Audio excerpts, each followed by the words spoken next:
హరి ఓం. నాకు తోచిన మాట అనే శీర్షికలో ఈరోజు నేను భగవద్గీత ఈ అంశాన్ని గురించి నా పరిజ్ఞానానికి అందిన 4 మాటలు మీతో చెప్తాను. పార్థాయ ప్రతిబోధితాం భగవతా నారాయణేన స్వయం వ్యాసేన గ్రథితాం పురాణమునినాం మధ్యే మహాభారతం అద్వైతామృతవర్షిణీం భగవతీం అష్టాదశాధ్యాయినీం అంబాం త్వాం అనుసంధామి భగవద్గీతే భవద్వేషిణీం. ఇది భగవద్గీత యొక్క ప్రార్థనా శ్లోకం. ఇది కృష్ణ పరమాత్మ మనకు అందించినటువంటి అమృతం. ఆయన తలుచుకుంటే ఏదైనా చేస్తాడు. మూకం కరోతి వాచాలం పంగుం లంఘయతే గిరిం యత్కృపా తమహం వందే పరమానందం మాధవం. ఆయన కుంటివాణ్ణి నడిపించగలడు, బాగా మూగవాణ్ణి మాట్లాడించగలడు, ఏదైనా చేయగలడు. ఆయన అర్జునుని యొక్క ఆ దుఃఖాన్ని పోగొట్టేందుకు, ఆ పిరికితనాన్ని పోగొట్టేందుకు ఈయన భగవద్గీతని చెప్పారు. భగవద్గీత హైందవ ధర్మంలో ఒక భాగంగానే చెప్పబడుతోంది. ఇంత గొప్ప గీతని మనం నిరాదరణ చేస్తున్నాం, పట్టించుకోవట్లేదు సరిగా. దానిని గనక మనం సరైన పద్ధతిలో అధ్యయనం చేసినట్టయితే మనకున్న భయాలు, దుఃఖములు అన్నీ పోతాయి. సరి అయినటువంటి వైరాగ్యం సిద్ధిస్తుంది, యోగం కలుగుతుంది, భగవానుని యొక్క అనుగ్రహం కూడా కలుగుతుంది. భీష్మ పర్వంలో, మహాభారతంలో బ్రహ్మ విద్య, యోగశాస్త్రం అని పిలువబడే ఉపనిషత్ సారమైనటువంటి భగవద్గీతని శ్రీకృష్ణ పరమాత్మ అర్జునునికి చెప్పాడన్నది మనకందరికీ తెలుసు. భారత యుద్ధంలో అర్జునుడికి క్లైబ్యం అంటే హృదయ దౌర్బల్యం ఏర్పడి, నా తాత, నా తండ్రి, నా గురువు, వీళ్ళందరూ నా బంధువులు, వీళ్ళ మీదకి బాణం ఎలా ఎత్తటం అని ఒక నిరాశ నిస్పృహలతో కూలబడిపోయినప్పుడు ఆ అర్జునునికి ధైర్యం చెప్తూ ఆయన కర్తవ్యాన్ని గుర్తు చేసినటువంటిది భగవద్గీత. కృష్ణ పరమాత్మ నుంచి చెప్పబడినటువంటి అమృతధార. పరమాత్మ ఏది కర్తవ్యం, దేన్ని వదలకుండా నిర్వహించాలి, ఏది భక్తి, ఏది జ్ఞానం, ఏది వైరాగ్యం, ఏది మోక్ష సాధనం, ఇలా అన్నిటినీ ఈ గీతలో చెప్పుకొచ్చారు. 18 అధ్యాయాలు. ప్రతి అధ్యాయం చివర యోగం అని చేర్చారు, అంటే కలగజేస్తున్నది. ఇది ధర్మక్షేత్రమైనటువంటి కురుక్షేత్రంలో చెప్పబడింది. ఈ 18 అధ్యాయాల్లో 12వ అధ్యాయమైన భక్తి యోగం, 15వ అధ్యాయమైన పురుషోత్తమ ప్రాప్తి యోగం కొంచెం చిన్నవిగా ఉంటాయి, కానీ మహిమాన్వితమైనవి. అంటే ఈ రెండు నిత్యం చదువుకోదగినటువంటివి. 18వ అధ్యాయమైన మోక్ష సన్యాస యోగం 78 శ్లోకాలు ఉంటుంది, ఎక్కువ శ్లోకాలు గల అధ్యాయం.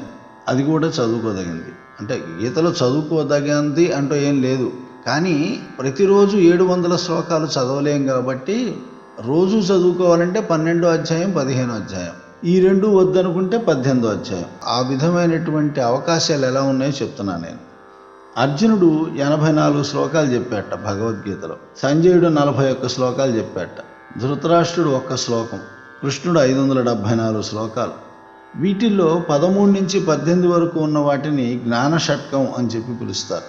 అందువలన 13 నుంచి 18 అధ్యాయాలని జ్ఞానార్థి చదువుకుంటే మంచిది. 5 వృత్తాల్లో గీతాశాస్త్రాన్ని చెప్పారు. అందులో అనుష్ఠుప్ ఛందస్సులోనే 645 శ్లోకాలను చెప్పారు.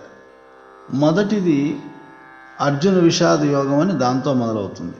రెండవది సాంఖ్యం అంటే కాలగణనము మొదలైన వాటి గురించి చెప్తోంది. మూడవది కర్మయోగం, కర్మానుష్ఠానం ఎలాగో చెప్తోంది.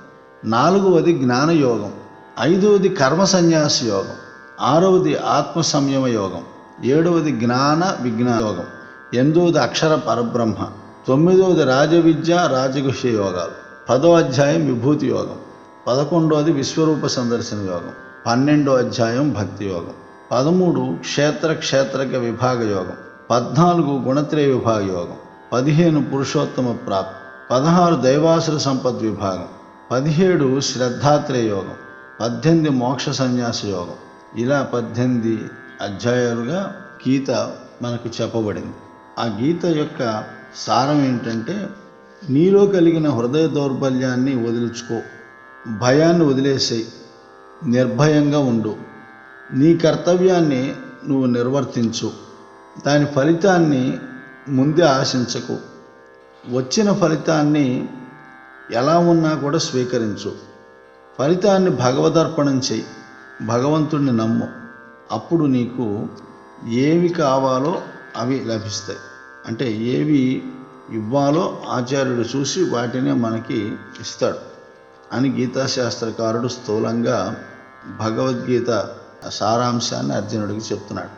ఎప్పుడూ కూడా ఏది చేయాలో ఆ పనిని చేయకుండా దాన్ని వదిలిపెట్టి, ఏది తన ధర్మమో దాన్ని పట్టించుకోకుండా తెలుసుకోకుండా వదిలేసి పరధర్మాన్ని పుచ్చుకుని వేళ్లాడేటువంటి వాడు నశించిపోతాడు.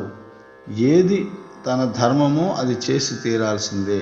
అది చేయకుండా నాకేదో వైరాగ్యం వచ్చింది, ఈ వైరాగ్యం వల్ల నేను ఈ పని చేయలేను అని చెప్పటం అబద్ధం అవుతుంది. అది పిరికితనం. దానివలన అధోగతి పాలవుతాడు తప్ప మనుష్యుడు ముందుకు వెళ్ళలేడు అని చెప్పి భగవానుడు చెప్తున్నాడు. ఆయన అర్జునునికి ఎన్నో రకాల బోధలు చేసినా అర్జునుడికి ఇంకా లోపల ఉండేటువంటి సంశయాలు తీరకుండా ఏదో ఇంకా ఆలోచించి అదలా అయితే ఇదెలా అయితే అని చెప్తున్నాడు. అప్పుడు తన విశ్వరూపాన్ని కూడా చూపించాట భగవానుడు. చరాచర ప్రపంచం అంతా నేనే, నాదే, ఇందులో మీరంతా కేవలం నా మాయకు అనుగుణంగా ప్రవర్తిస్తున్నటువంటి జీవులు, మీ ప్రమేయం లేకపోయినా కూడా మీ కర్తవ్యాన్ని నిర్వర్తిస్తూనే ఉంటారు. అలాంటప్పుడు తదేక నిష్ఠతో కర్తవ్య నిర్వహణ చేసినట్టయితే దాంట్లో వచ్చే శుభాశుభ ఫలితాలను భగవంతుడు చూసుకుని జీవి ఉద్ధరణకి ఏది కావాల్సి వస్తుందో దాన్ని అందిస్తాడు అనేది గీత యొక్క సారాంశం. భగవద్గీతలో 700 శ్లోకాలు ఉన్నా కూడా అన్నీ రోజు చెప్పుకోలేం కాబట్టి కొన్ని శ్లోకాలని గనక మనం రోజు చెప్పుకున్నట్టయితే గీతాచార్యుడి యొక్క అనుగ్రహం మన మీద ఉంటుంది. అవి కొన్ని నేను రాసుకున్నాను, అవి మీకు వినిపిస్తాను. వాటిల్లో కొన్నైనా మీరు రోజు గుర్తు తెచ్చుకుంటే బాగుంటుందని నా ఉద్దేశం. గీతలోని అన్ని అధ్యాయాల్లోంచి కొన్ని ఏర్కొన్నాను. మొదటిది, అన్నాద్భవంతి భూతాని పర్జన్యాదన్న సంభవ, యజ్ఞాద్భవతి పర్జన్యో యజ్ఞకర్మ సముద్భవ. భూతములన్నీ అన్నాన్ని ఆధారం చేసుకున్నాయి. ఆ అన్నానికి ఆధారం పర్జన్యం అంటే వర్షం, మేఘము, వర్షం. యజ్ఞం చేసినట్టయితే మేఘములు వస్తాయి, వర్షం కురుస్తుంది. కానీ ఆ యజ్ఞ కూడా కర్మ వలననే పుడుతోంది, కర్మ వలననే సంభవిస్తోంది అని చెప్పాడు. యజ్ఞ కర్మ సముద్భవ. తర్వాత రెండవది, యద్యదాచరతి శ్రేష్ఠ తత్తదేవేతరో జనః సయః ప్రమాణం కురుతే లోకస్తదనువర్తతే. శ్రేష్టమైన వాళ్ళు ఏం చేస్తారో లోకం దాన్ని ప్రమాణంగా తీసుకుని అనుసరిస్తుంది. కాబట్టి పెద్దవాళ్ళు చాలా జాగ్రత్తగా ఉండాలి. పెద్దవాళ్ళు సరి అయినటువంటి కర్మలను ఆచరించాలి. అప్పుడు వాళ్ళని అనుసరించే వాళ్ళు కూడా దుష్టులు కాకుండా సరి అయినటువంటి కర్మలను ఆచరిస్తూ ఉంటారు. లోకం శాంతిగా ఉంటుందని చెప్తున్నాడు. ధర్మాన్ని గురించి, శ్రేయాన్ స్వధర్మో విగుణః పరధర్మాద్వనుష్ఠితాత్ స్వధర్మే నిధనం శ్రేయః పరధర్మో భయావహః. కొన్నిటికి గుణం ఉండదు.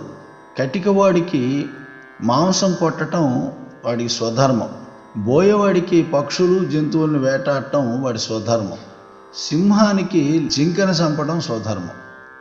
ఇవి స్వధర్మములు. పాము బుస కొడుతుంది, స్వధర్మం దానికి. అది ఎప్పుడన్నా కాటేస్తుంది భయం వేస్తే. ఈ స్వధర్మములు వాటి ధర్మములను గనక అది విడిచిపెట్టి వేరే ధర్మం బాగుంది కదా అని వెళ్తే అక్కడ ఆ జీవి అధపతనానికి పోతుందని చెప్తున్నారు.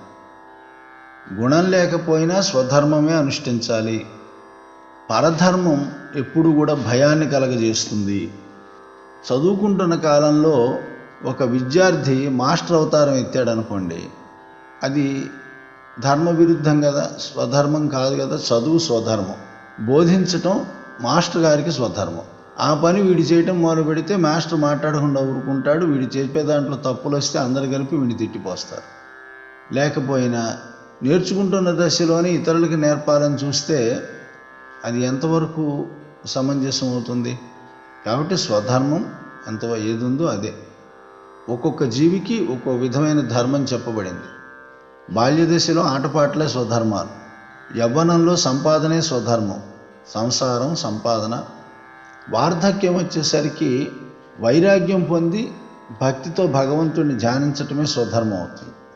వానప్రస్థాశ్రమం, సన్యాసాశ్రమాల్లో జ్ఞాన సముపార్జనే ప్రధాన ధర్మం కింద తయారవుతుంది జీవికి. పెళ్లి చేసుకుని నేను పెళ్ళాంతో సంసారం చేయను అని అంటే అది వైరాగ్యం కాదు, చవటతనం.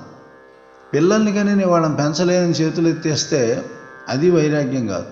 కాబట్టి స్వధర్మాలని తెలుసుకుని అనుష్ఠించాలి అనేది చెప్తున్నాడు. కర్మణ్యేవాధికారస్తే మా ఫలేషు కదాచన మా కర్మఫలహేతుర్భూ మాతే సంగోస్త్వ కర్మణి. కర్మని ఆచరించు, వాటి ఫలితాన్ని గురించి మొదటే వేళ్లాడకు. వాటి ఫలితాన్ని ఎలా వస్తే అలా స్వీకరించు, భగవంతుడికి అర్పించు. విద్యార్థి చదివేటప్పుడు చదువుకోవాలి, నాకు ఎన్ని మార్కులు వస్తాయని ఆలోచించటం కాదు. పరీక్ష రాసేటప్పుడు చక్కగా పరీక్ష రాయాలి. 100కి 100 వచ్చేందుకు పరీక్ష రాయటం కాదు. 100కి 100 రావేమోనని అనుమానంతో పరీక్ష రాస్తే వాడికి నిజంగానే రావు. పరీక్షను పరీక్షగా ఎదుర్కొని రాయటమే. ఎల్కేజీ చదువుతున్నప్పుడే నేను రాష్ట్రపతి అవ్వాలి అని అనుకునే ఆశయం మంచిదే. నేను రాష్ట్రపతిని అయిపోతున్నా అని భ్రమలో ఉండటం తప్పు. ప్రతి విషయంలోనూ ఏం చేయాలో తెలుసుకుని ఆ పని చేయాలి. ధనార్జన కర్తవ్యం. దొంగతనం చేశానండి, ధనార్జన కర్తవ్యం కాబట్టి దొంగతనం చేశాను, ఫలితం నాది కాదు అని అనటానికి వీల్లేదు. అంటే కర్మ ఏది చెయ్యాలో విహితమైనటువంటి దాన్ని గుర్తించి దాన్ని చేస్తుంటే దాని ఫలాన్ని పక్కన పెడితే అప్పుడు భగవంతుడు నీకు సరి అయినటువంటి కర్మఫలాన్ని నీ చేతికి అందిస్తాడు. విత్తు వేసాం, మొక్క వస్తుంది, వస్తే పురుగు పడుతుందేమో, అంతా వచ్చి కంకి వేసిన తర్వాత తుఫాను వచ్చి కొట్టుకుపోతుందేమో, కాబట్టి మనం విత్తు వేయటం ఎందుకు, అసలు దుక్కి దున్నటం ఎందుకు అని భూమిని బీడు పెట్టాడు అనుకోండి, అది సరైన కర్తవ్యమా? దుక్కి దున్నాలి, విత్తులు నాటాలి, పంటని రక్షించుకోవాలి. అప్పటికి తుఫాను వచ్చి కొట్టుకుపోతే చేతులెత్తి దండం పెట్టడం మనం చేయగలిగింది లేదు. అది అలా అవుతుందేమోనని భయపడి ముందే కర్మను మానేసినట్టయితే అది జీవి యొక్క పతనాన్ని మాత్రమే సూచిస్తుంది తప్ప జీవి యొక్క ఉద్ధరణకి తోడ్పడదు. బ్రహ్మార్పణం బ్రహ్మహవి బ్రహ్మాగ్నౌ బ్రహ్మణాహుతం బ్రహ్మైవతేన గంతవ్యం బ్రహ్మకర్మ సమాధిన. అంతా బ్రహ్మార్పణం అనుకోమన్నాడు. అప్పుడు నీకు వచ్చేటువంటి భయం ఏం లేదు. తర్వాత విద్యా వినయ సంపన్నే బ్రాహ్మణే గవిహస్తిని సునిచైవ స్వపాకేచ పండితా సమదర్శన. పండితులు అంటే జ్ఞానులు, వాళ్ళు బ్రాహ్మణుణ్ణి, గోవుని, ఏనుగుని, కుక్క మాంసం వండుకు తినేవాడిని, బాగా విద్యతో కూడినటువంటి విద్యావినయ సంపన్నుడైనటువంటి పండితుడు బ్రాహ్మణుణ్ణి ఎవరిని చూసినా కూడా ఒక్కలానే ప్రవర్తిస్తారట, ఒక్కలానే వాళ్ళని ఆదరిస్తారట. అంటే వాళ్ళకి బ్రహ్మం ఒక్కటే కనిపిస్తుంది. అది జ్ఞానంతో కూడినటువంటి స్థాయి. అలాంటి స్థాయి ఉండాలి, అలా రావాలని ప్రయత్నించాలని భగవానుడు చెప్తున్నాడు. శరీరంతో తపస్సు ఎలా చేయాలో ఒక చిన్న శ్లోకంలో చెప్పేశాడు. దేవ ద్విజ గురు ప్రాజ్ఞ పూజనం, దేవద్విజ గురు ప్రాజ్ఞ పూజనం శౌచమార్జవం బ్రహ్మచర్యం అహింసాచ శారీరం తప ఉచ్యతే చెప్పాడు. దేవతలు, ద్విజులంటే బ్రాహ్మణులు, గురువులు, ప్రాజ్ఞులైన వారు, పండితులైన వారిని పూజించటం, శౌచం పాటించటం, బ్రహ్మచర్యం పాటించటం, అహింస వ్రతాన్ని తీసుకోవటం, శరీరంతో చేసేటువంటి తపస్సు అన్నాడు. ఇందులో అన్నీ వచ్చేసాయి. మనస్సుతో, వాక్కుతో కూడా తపస్సు చేయొచ్చు అన్నాడు. అనుద్వేగకరం వాక్యం సత్యం ప్రియహితం చెయ్యత్ స్వాధ్యాయాభ్యసనం చైవ వాంగ్మయం తప ఉచ్యతే. ద్వేషంతో కూడినవి, ప్రేమ కలగ చేయనటువంటివి మాటలు మాట్లాడకూడదుట.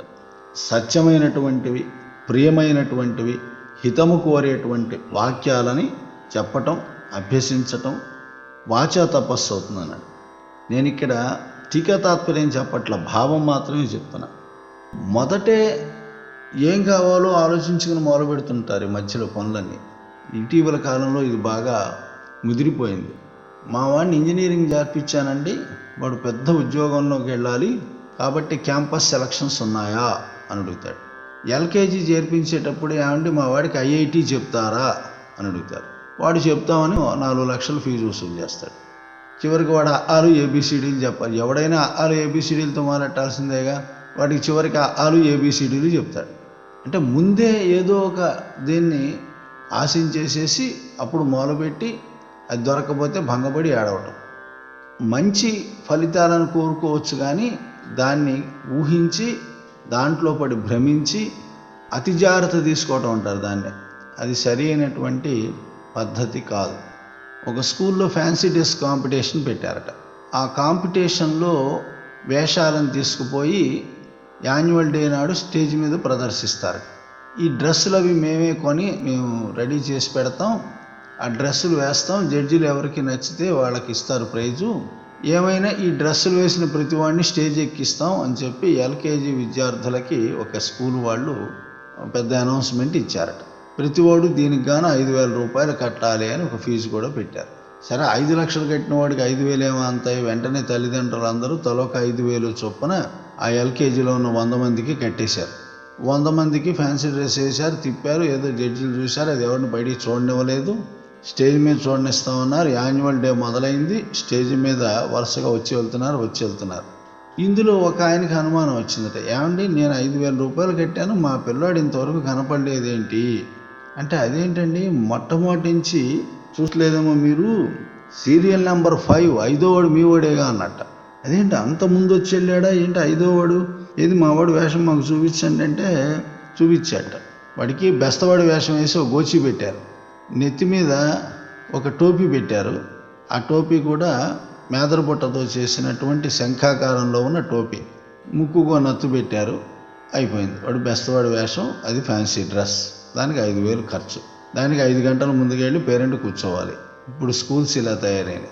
అందుకే చెప్తున్నాడు, ఎస్ఎస్ సర్వే సమారంభా కామసంకల్పవర్జితా జ్ఞానాగ్నిదగ్ధ కర్మాణం తమాహు పండితం బుధా. అలాగే చెప్తున్నాడు, తద్విద్య ప్రణిపాతేన పరిప్రశ్నేన సేవయ ఉపదేక్షంతి తే జ్ఞానం జ్ఞానినస్తత్వదర్శినః. తద్విద్య ప్రణిపాతేన పరిప్రశ్నేన సేవయ, భక్తితో నేర్చుకోవాలనే తపనతో ప్రశ్నించమన్నాడు. ఉపదేక్షంతి తే జ్ఞానం జ్ఞానినస్తత్వదర్శినః, అప్పుడే ఉపదేశం లభించి ఆ జ్ఞానము అందుతుంది, గురువు చెప్పే జ్ఞానం అని చెప్తున్నాడు. అన్నిటిలోనూ నేనే ఉన్నానని చెప్తున్నాడు. అహం వైశ్వానరో భూత్వా ప్రాణినాం దేహమాశ్రితః ప్రాణాపాన సమాయుక్తం పచామ్యన్నం చతుర్విధం. 4 విధములు ఆ అన్నం. దాన్ని అహం వైశ్వానరో భూత్వా ప్రాణినాం దేహమాశ్రితః. మనకు అరిగేందుకు పొట్ట, ఆ పొట్టలో లివర్లో ఎన్నో ద్రవాలు ఊరుతూ ఉంటాయి. అవి వేడితో కూడినవి ఉంటాయి. ఆ ద్రవాలు ఊరి అక్కడ సరి అయినటువంటి ఆ వేడి గనక లేకపోతే అన్నం అరగదు. అన్నం అరగేటప్పుడు ఆ లివర్లో చిలక కొట్టబడుతుంది. చిలక కొట్టబడి అది మెత్తటి గుజ్జుగా అయ్యి తర్వాత వీర్యం కింద రక్తం కింద మారి వేస్ట్ అంతా ఫిల్టర్ అయ్యి కింద నుంచి వెళ్ళిపోతుంది మలమూత్ర విసర్జనాల ద్వారా. మిగిలింది ఊర్ధ్వ భాగానికి వచ్చి హృదయం వైపు వస్తే ఇక్కడ మళ్ళీ నీవార శూకవత్తన్వి పీతాభాస్వత్యనూపమ అన్నాడు. నీవార ధాన్యం యొక్క కొసకు ఉండేటువంటి ముళ్ళులో ఎంత సన్నని రంధ్రం ఉంటుందో అంత సన్నని రంధ్రంలో ఒక జ్వాలలాగా వెలుగుతున్నవాడిని నేను అని చెప్పాడు. అదే జీవం. అటువంటి వైశ్వానరుడు అనేటువంటి అగ్ని మన దేహంలో ఆశ్రయించినందువల్లే మనకి అన్నం అరుగుతోంది, పుష్టి వస్తుంది, శరీరం నిలబడుతోంది. అదే చెప్తున్నాడు, అహం వైశ్వానరో భూత్వా ప్రాణినాం దేహమాశ్రితః ప్రాణాపాన సమాయుక్తం పచామ్యన్నం చతుర్విధం. ఇక ఆయన్ని ఎలా చేరుకోవాలో కూడా చెప్తున్నాడు. భగవంతుడిని నిజంగా ఆశ్రయించినట్టయితే ఈయనకంటూ ధర్మం ఉండదు. అనుష్ఠించేవాడికి భగవంతుడే ధర్మం అవుతుంది. సర్వధర్మాన్ పరిత్యజ్య మామేకం శరణం వ్రజ అహంత్వా సర్వపాపేభ్యో మోక్షయిష్యామి మా శుచః. అన్నీ వదిలేయి, నన్ను ఏకైక శరణ్యుడిగా తీసుకో, అప్పుడు నీకు అన్నీ ఇస్తా. అన్నీ వదిలేయటం బుద్ధిపూర్వకంగా, మనస్సుపూర్వకంగా. సర్వధర్మాన్ పరిత్యజ్య, అన్నీ వదిలేసి నన్ను ఏకైక శరణ్యుడిగా తీసుకుని నన్నే చింతించు, ఇంకా ఇతర చింతల జోలికి పోకు. అనన్యాశ్చింతయంతో మాం ఏ జనాః పర్యుపాసతే తేషాం నిత్యాభియుక్తానాం యోగక్షేమం వహామ్యహం. దీనికి ప్రత్యక్ష నిదర్శనంగా నన్ను తీసుకోండి. నా పెళ్ళయ్యే వాటికి ఉద్యోగం లేదు, సరి అయిన ఉద్యోగం, part time job national college. తర్వాత ప్రైవేట్ అన్ఎయిడెడ్ కాలేజీల్లో ప్రిన్సిపాల్. ప్రైవేట్ అన్ఎయిడెడ్ కాలేజీ ప్రిన్సిపాల్కి ఎక్కడే పెద్ద గుర్తింపులు ఏమి ఉండవు. కానీ భగవంతుడు దయ వలన పట్టణంలో చుట్టుపక్కల రీజనల్ ఇన్స్పెక్టింగ్ ఆఫీసర్ ఆఫీసులో, బోర్డ్ ఆఫ్ ఇంటర్మీడియట్లో అన్ని చోట్ల నాకు గుర్తింపు వచ్చింది ఒక ప్రిన్సిపాల్గా. అది ఎంతవరకు వెళ్ళిందంటే, నేను 2014లో ఉద్యోగం చేయలేక మానేస్తే, వయసు అయిపోయి మానేరా, నన్ను ముట్టుకుంటే ఎవరన్నా జ్వరం వస్తుందని ఉద్యోగం చేయలేక మానేస్తే, ఇప్పటి వరకు కూడా అంటే 2020 వరకు కూడా ప్రిన్సిపాల్గా నా పేరే Indrakeeladri junior college principal Uday Shankar అని ఉంటుంది. కొన్ని సమాచారాలు ఇప్పటికి కూడా నాకే వస్తూ ఉంటాయి. నేను కాదండి అని చెప్పుకోవాల్సి వస్తుంది. బుక్ పబ్లిషర్స్ దగ్గరికి వెళ్ళింది నా పేరు. వాళ్ళ పుస్తకాలు సజెస్ట్ చేయమని, లేకపోతే వాళ్ళ పుస్తకాల మీద అభిప్రాయం చెప్పమని. అపోలో వాళ్ళకైతే నేను బుక్ రాశాను, గైడ్. ఇలా ఒక అనామకుడైనటువంటి నాకు ఒక పేరు తీసుకుని వచ్చారు ఉద్యోగంలో భగవంతుడు. కేవలం నేను నా ఉద్యోగాన్ని నిర్వర్తిస్తున్నానని అనుకుని డబ్బులు దగ్గరికి రానివ్వకుండా నాకు తోచిన సాయం చేస్తున్నందువలన నాకు లభించిన ప్రతిఫలం అది. కేవలం భగవంతుడు ఉన్నాడు అని. ఇక ఆధ్యాత్మిక జీవనంలో అయితే 46 సంవత్సరాల ఆధ్యాత్మిక జీవనంలో ఏ యజ్ఞం తలపెట్టినా, ఏ కార్యక్రమం తలపెట్టినా నా దగ్గర రూపాయి ఉందా లేదా, ఏమవుతుంది, ఎంతలో అవుతుంది అనేది నేను చూడకుండా కార్యక్రమం మొదలు పెడతా. నేను ఎవరిని డబ్బులు అడగను, వాళ్ళు ఇచ్చిన డబ్బుల్ని అలాగే తీసుకోను. దానికి ఏదైనా భగవత్ సంబంధమైన మెటీరియల్ వస్తుందంటే దానికి ఏమేం కావాలో కొనుక్కునేందుకే అవి నా దగ్గరికి రాకుండానే వాటిని కొని ఉపయోగిస్తూ ఉంటాం. కార్యక్రమం నడుస్తుంది, నాకేం ఇబ్బంది కలగదు. ఒక యజ్ఞంలో రకానికి 108 పళ్ళు చొప్పున గంపలతో తెప్పించి అరగంటలో పనిచేశాం. అక్కడ కొంతమంది ఆశ్చర్యపోయారు. అవన్నీ నేనేం చేసుకోను, బట్టలు పెడుతూ ఉంటారు, ఆ బట్టలన్నీ నేనేం చేసుకోను. అందుకని ఇప్పుడు నేను ఇక నుంచి బట్టలు తీసుకోను అని చెప్పాను, ప్రతిజ్ఞ లాంటిది. గిఫ్ట్లు ఇస్తూ ఉంటారు, అందుకని ఇక నుంచి నేను గిఫ్ట్లు తీసుకోను. ఈ రెండు కూడా నేను సంకల్పం చేసుకున్నాను. ఎందువల్లంటే భగవంతుడిని ఆశ్రయించున్నాను, నాకేం కావాలో ఆయన చూస్తున్నాడు. ఇది మీరు నిజంగా భగవంతుడిని ఆశ్రయించి ఉండండి, మీకేం కావాలో ఆ సమయానికి అది భగవంతుడు ఇవ్వకపోతే అడగండి. అనన్యాశ్చింతయంతో మాం ఏ జనాః పర్యుపాసతే తేషాం నిత్యాభియుక్తానాం యోగక్షేమం వహామ్యహం. అనుమానం లేదు, కలగజేస్తాడు, రక్షిస్తాడు. యోగక్షేమం వహామ్యహం. ఆయన మనం ఎలా అనుకుంటే అలా అన్నాడు.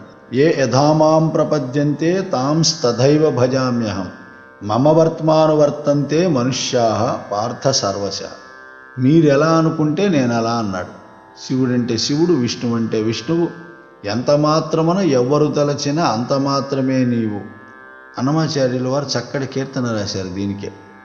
శివులకు శివుడు, వైష్ణవులకు విష్ణువు, శాక్తేయులకు శక్తి. ఇలా ఎవరేమనుకుంటే అది. ఏ రూపంతో, 4 చేతుల, 2 చేతుల, 10 చేతుల, 100 చేతుల, ఎలా అనుకుంటే అలా. ఏ యథామాం ప్రపద్యంతే తాంస్తథైవ భజామ్యహం. ఎవరిలో నాకేమో అనురాగం ఏం లేదే, వాళ్ళు ఎలా అనుకుంటే నేను వాళ్ళకి అలా కనిపిస్తానన్నాడు. అది విచిత్రంగా ఉంటుంది. భగవత్ తత్వం అలాగే ఉంటుంది. దీనికి ఏమన్నా ఇవ్వాలా, ఆయనకి ఏమన్నా మన లంచాలు ఇవ్వాలా మనం ఆయన్ని ఆశ్రయించినప్పుడు అంటే, అప్పుడు కూడా చెప్పాడు మళ్ళీ. పత్రం పుష్పం ఫలం తోయం యోమే భక్త్యా ప్రయచ్చతి తదహం భక్త్యుపహృతం అశ్నామి ప్రయతాత్మనః. పత్రమో, పుష్పమో, ఫలమో, తోయమో ఏదైనా సరే భక్త్యా ప్రయచ్చతి, భక్తితో నాకు అందిస్తే దాన్నే తీసుకుంటున్నాను. భక్తి లేకపోయినట్టయితే తీసుకోను. మరి భక్తి అంటే ఏంటండి, ఎలాంటి భక్తి ఉంటే ఆయన తీసుకుంటాడంటే అప్పుడు కూడా చెప్పాడు. తుల్యనిందాస్తుతిర్మౌని సంతుష్టో ఏనకేనచిత్ అనికేతః స్థిరమతి భక్తిమాన్ మే ప్రియో నరః. అన్నీ వదులుకున్నవాడు, స్థిరమైన గృహం లేదు అనికేతః, మతి స్థిరంగా ఉంచుకున్నవాడు స్థిరమతి. పొగిడినా తిట్టినా ఒకలానే ఉండేవాడు, అంటే వైరాగ్యము అభ్యసిస్తూ జ్ఞానంతో కూడి ఉన్నవాడు నా భక్తుడు అన్నాడు. అంటే ఆ భక్తికి ఏం వెలగట్టల. 1,000 తులసి పూజ చేస్తే భక్తి అవుతుంది, వజ్రాల హారాలు దిగేస్తే భక్తి అవుతుంది. వెదురు గొట్టాన్ని మురళి అన్నారు. దాంట్లోంచి అద్భుతమైన రాగాలు సృష్టించినటువంటి ఘనత కృష్ణ పరమాత్మకి చెందితే దాన్ని ఇప్పటికీ అభ్యసిస్తున్నటువంటి వాళ్ళు అది భారతీయ సంస్కృతిని నిలబెడుతున్నటువంటి వాళ్ళు ఎంతోమంది ఉన్నారు. వెదురు గొట్టానికి ఆ ఘనత కలగజేశారు. నేను బంగారు మురళి పెడతానంటే పెట్టుకో, కానీ వెదురు గొట్టం ఇష్టపడినట్టుగా భగవానుడు బంగారు గొట్టం ఇష్టపడ్డేమో. దుర్యోధనుడు అనేక విచిత్రాలతో కూడినటువంటిది పెద్దదైనటువంటి దుశ్శాసనుడి యొక్క భవనాన్ని విడిదిపొట్టు చేస్తానంటే వదిలిపెట్టేసి పూరి గుడిసెలో ఉండేటువంటి విదురుడి ఇంటికి వెళ్ళాడు. మృష్టాన్నములు పెడతానంటే వదిలేసి ఆయన ఇచ్చినటువంటి పళ్ళు పాలు తీసుకున్నాడు. భక్తిని మాత్రమే భగవంతుడు చూస్తాడు తప్ప ఐశ్వర్యాన్ని ఆడంబరాలని చూడడు. ఐశ్వర్యాన్ని ఆడంబరాలని చూసి అటువంటి వాళ్ళని దగ్గరకు పిలిచి అటువంటి ఐశ్వర్యాలు ఆడంబరాలు తన పీఠంలో కూడా పెట్టుకుని కూర్చుంటున్నటువంటి పీఠాధిపతులు మఠాధిపతులు స్వామీజీలు ఇప్పుడు కనిపిస్తున్నారు. అబ్బే మా స్వామీజీ రాగి పాత్ర వాడాడండి, మొత్తం వెండి బంగారమే. రమణ మహర్షి గారికి వెండి కప్పు శాస్త్రాలు చేయించి తీసుకొచ్చి ఇచ్చారట ఎవరో, అక్కడ పెట్టారు ఆయన ఎదురుకుండా. ఆయన ఒక చెయ్యేసి దీన్ని సర్వాధికారికి అప్పచెప్పండి, ఆయన ఎక్కడైనా దాచుకుంటాడు అన్నట్టు. ఈ ఇచ్చినవాడు అయ్యయ్యో అదేంటండి మీరు కాఫీ తాగుతారని ఇచ్చానండి అంటే, నిజమేనయ్యా నేను గోచి పాత్రదాన్ని, ఇందులో కాఫీ తాగుతా, రేపు ఎవడో రమణ మహర్షి గారు తగిన కాఫీ కప్పని కప్పెత్తూ పోతాడు, ఈ సాసర్లో పోసు తాగారని ఆ సాసర ఎత్తుకుపోతాడు, ఈ చెంచాతో పందారు కలుపుకున్నాడని ఈ చెంచా ఎత్తుకుపోతాడు. ఒకవేళ వాడు ఎత్తుకుపోతే ఎవడని ఎత్తుకుపోతాడేమోనని నాకో భయం. ఇప్పుడు దీనికి నేను ఎక్కడ కాపలాగాయను? నాకు ఆస్తి ఒకటి ఉంది కదా, టెంకాయ చెప్ప, దాంట్లో పోసు తాగితే ఎవడు ఎత్తుకుపోతాడు కనుక ఎత్తుకుపోతే ఇంకో టెంకాయ చెప్పు తీసుకుంటా, నాకేమిటి ఇబ్బంది ఏంటి ఇప్పుడు అని తీవేయమని టెంకాయ చెప్పు అన్నట్ట పక్కన వాడితో. ఆ టెంకాయ చెప్పు తీసి ఎదురుగుండా పెడితే చూసావా దీనికి దానికి ఎంత తేడానో అన్నట్టు. అంటే వెండో బంగారం ఇచ్చి భగవాన్ లాంటి వాడిని వశం చేసుకోవాలంటే అసలు కుదిరే పని కాదు. ఆయన అసలు ఒప్పుకునేవాడు కాదు. ఎందువలనంటే ఆయన మహాజ్ఞాని కాబట్టి, ఆ జ్ఞాన స్వరూపం ఎలా ఉండాలో చూపించడానికి వచ్చినవాడు కాబట్టి. వచ్చి పెట్టుకుని ఉన్నారు. అరుణాచలంలో వెళ్ళి మొదలు శరీరం వదిలేసే వరకు ఏ సందర్భంలోనూ ఆయన ఒంటి మీద చిన్న మెత్తు బంగారం కానీ ఇతర ఆభరణాలు కానీ, ఆయన చుట్టూ ఉండే వాటిల్లో వెండి బంగారాలు కానీ ఎక్కడా కనపడవు. ఒక కర్ర, ఓ చెప్ప, ఓ తాబేటి బుర్ర, ఓ మరచెంబు, కొన్ని సందర్భాలు అది కూడా ఓ పన్ను కుట్టుకునే పొల్ల, అంతే. చాలా తక్కువ ఆస్తి, హాయిగా ఉంది. కాపలాలుగా ఎక్కల్లా. ఆస్తులు పోతాయని భయం లేదు. ఆస్తులు పోగేస్తే ఈడేం జ్ఞాని అంటారేమో, అలాంటి ఇబ్బంది కూడా ఏం లేదు. కాబట్టి భక్తితో సమర్పించినటువంటి పత్రం పుష్పం ఏదైనా తీసుకుంటాను, భక్తి లేనిది నాకు అనవసరం అన్నాడు. ఎక్కడెక్కడ వస్తానో కూడా చెప్పాడు. యదా యదా హి ధర్మస్య గ్లానిర్భవతి భారత అభ్యుత్థానమధర్మస్య తదాత్మానం సృజామ్యహం. యదా యదా హి ధర్మస్య గ్లానిర్భవతి భారత, ధర్మానికి అపకారం కలుగుతుంటే అభ్యుత్థానమధర్మస్య తదాత్మానం సృజామ్యహం, నా ఆత్మను అక్కడ సృష్టిస్తానన్నారు. అంటే నా ఆత్మతో నేను అక్కడ వ్యక్తం అవుతానన్నారు. అంటే ఆ వ్యక్తమైనటువంటి వాళ్ళలో పరమాత్మ ఉన్నాడని మనం గ్రహించాలి. త్వరకలు మన మీద పడ్డప్పుడు శివాజీ మహారాజ్ రూపంలో భగవానుడు వచ్చాడు. ఇక్కడ కృష్ణదేవరాయల రూపంలో భగవానుడు వచ్చాడు. ఆదిశంకరుల రూపంలో భగవానుడు వచ్చాడు. వివేకానంద స్వామి రూపంలో భగవానుడు వచ్చాడు. కృష్ణ చైతన్య మహాప్రభు రూపంలో భగవానుడు వచ్చాడు. కంచి పరమాచార్య రూపంలో భగవానుడు వచ్చాడు. భగవాన్ రమణ మహర్షి రూపంలో వచ్చాడు. రామకృష్ణ పరమహంస రూపంలో వచ్చాడు. ఎంతోమంది యోగుల రూపంలో వచ్చాడు. హరినాథ్ బాబా, ఉపాసనీ బాబా, మెహర్ బాబా, షిరిడీ బాబా, ఎంతోమంది అవతార పురుషులు ఉన్నారు. దత్తాత్రేయ సంప్రదాయానికి సంబంధించిన అవతార పురుషులు భూమి మీద ఉన్నారు, మన మధ్య తిరుగాడుతున్నారు. అలాంటి పురుషుల రూపంలో తను వస్తానని చెప్తున్నాడు. యదా యదా హి ధర్మస్య గ్లానిర్భవతి భారత అభ్యుత్థానమధర్మస్య తదాత్మానం సృజామ్యహం. అక్కడికి వచ్చి ఆ అధర్మాన్ని ఖండించి ధర్మాన్ని సంస్థాపన చేస్తాడు. ఎందుకయ్యా నువ్వు రావటం అంటే, పరిత్రాణాయ సాధూనాం వినాశాయ చ దుష్కృతాం ధర్మ సంస్థాపనార్థాయ సంభవామి యుగే యుగే. ప్రతి యుగంలోనూ పరిత్రాణాయ సాధూనాం వినాశాయ చ దుష్కృతాం, దుష్టుల్ని ఖండించాలి, శిష్టుల్ని రక్షించాలి. అదే విష్ణువు యొక్క తత్వం, విష్ణువు యొక్క ధర్మం. విష్ణు శబ్దానికి అర్థం వ్యాపించి ఉన్నవాడు, రక్షించేవాడు. వృషాకపి అని ఆయనకి బిరుదు, ధర్మాన్ని రక్షించేవాడు అని. వృషభస్వరూపం శివుడు అన్నారు. వృషభావతారం ఉంది శివపురాణంలో. వృషభస్వరూపం శివుడు అంటే ధర్మం యొక్క స్వరూపం శివుడు. వృషాకపి విష్ణువు, ఆ ధర్మాన్ని రక్షించేవాడు విష్ణువు, ఆ ధర్మాన్ని అనుసరించేవాడు బ్రహ్మ. ఆ బ్రహ్మ సృష్టించిన జీవులు కూడా దాన్ని అనుసరించాలని చెప్తున్నారు. పరిత్రాణాయ సాధూనాం వినాశాయ చ దుష్కృతాం ధర్మ సంస్థాపనార్థాయ సంభవామి యుగే యుగే. ఇదంతా కూడా యుద్ధానికి ముందు అర్జునుడికి ఏర్పడినటువంటి విషాదం నుంచి దాన్ని పోగొట్టేందుకోసం ఉపనిషత్సారంగా బ్రహ్మ విద్య అనే యోగ శాస్త్రాన్ని శ్రీకృష్ణుడు అర్జునునికి చెబుతున్నట్టుగా మనకందరికీ కర్తవ్య బోధన చేశాడు. హిందూ ధర్మంలో మనం నెత్తిన పెట్టుకు పూజించాల్సిన వాటిల్లో భగవద్గీత ప్రధాన స్థానంలో ఉంటుంది, ఉండటం లేదు. విదేశాల్లో కేసులు వేస్తే మన వాళ్ళు ఆ కేసులు గెలిచారు. విదేశస్తులు దీని గొప్పతనాన్ని గుర్తించి వారి భాషలో అనువదించుకుని పాఠ్యాంశంగా చేరిస్తే మన దేశంలో ఇది లౌకిక రాజ్యంట, అందుకని భగవద్గీత చేర్చకూడదుట. అన్ని మతాలు సమానమేట. ఎట్టా సమానం అవుతాయి?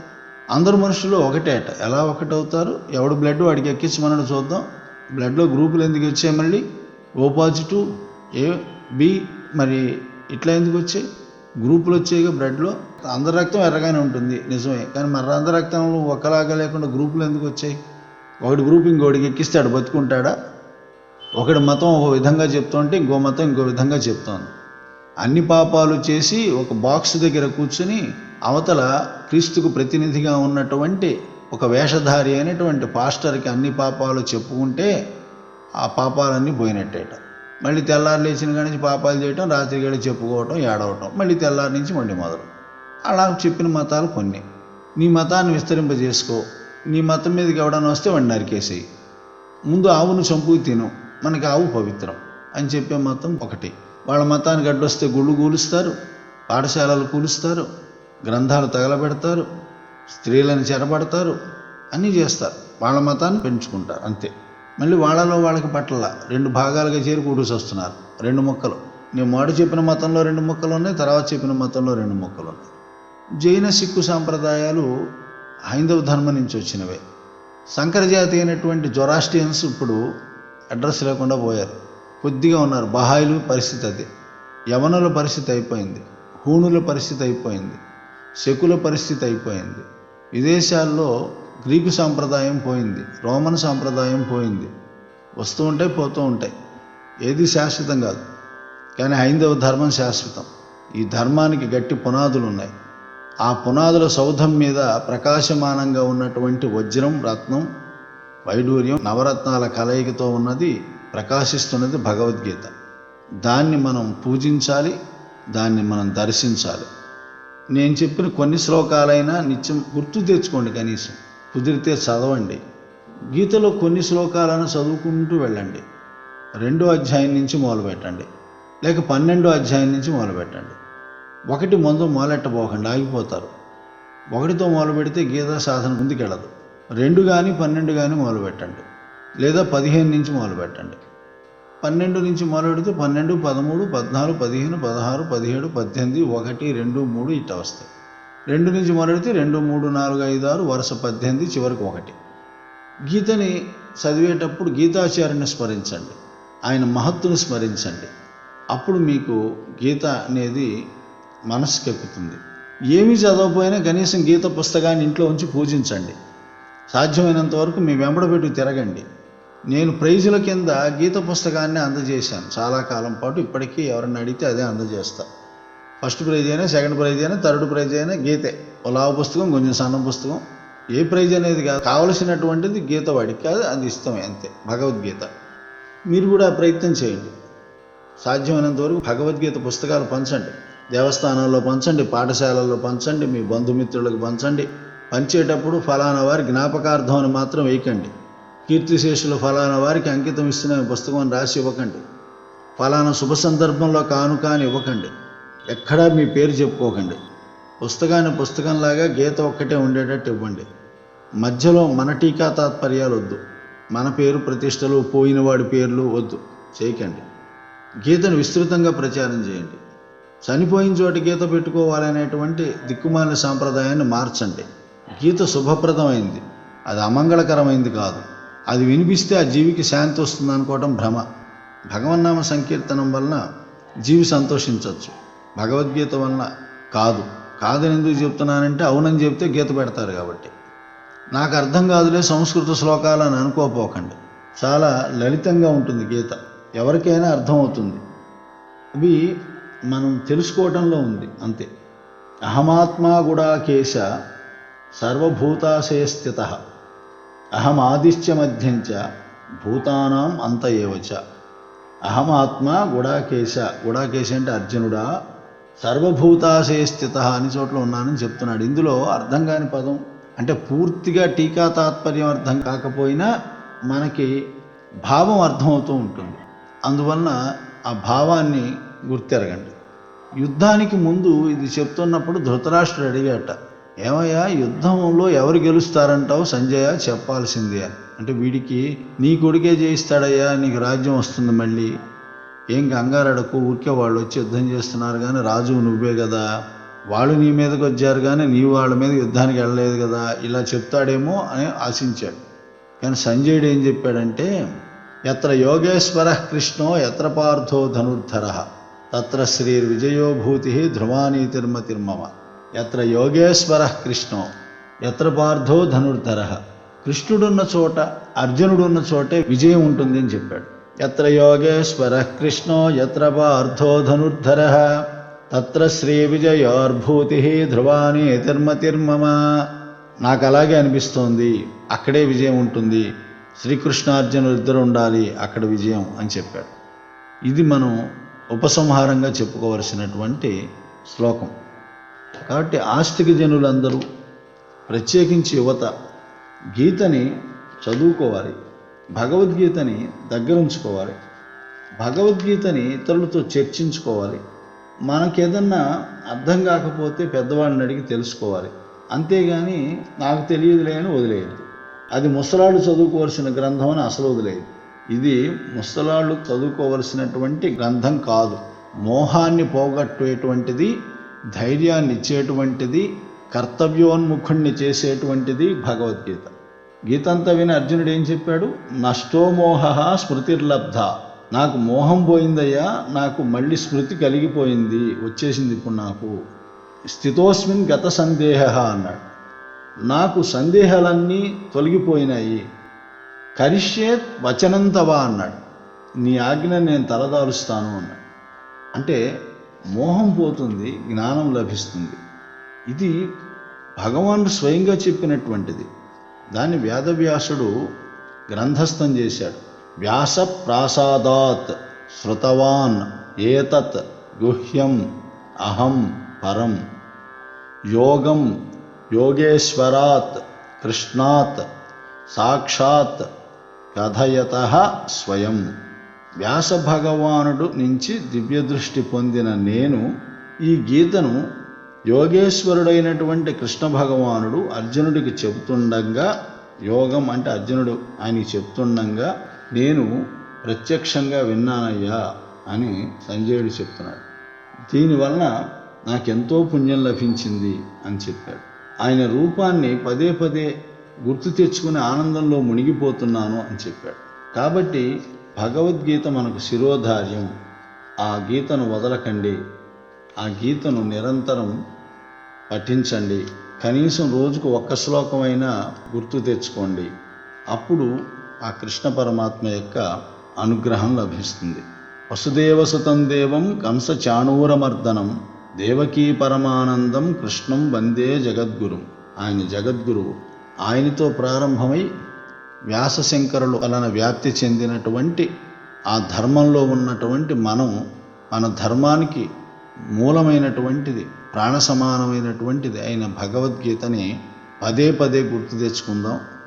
దాన్ని విడిచి ఉండలేనటువంటి స్థితికి వద్దాం.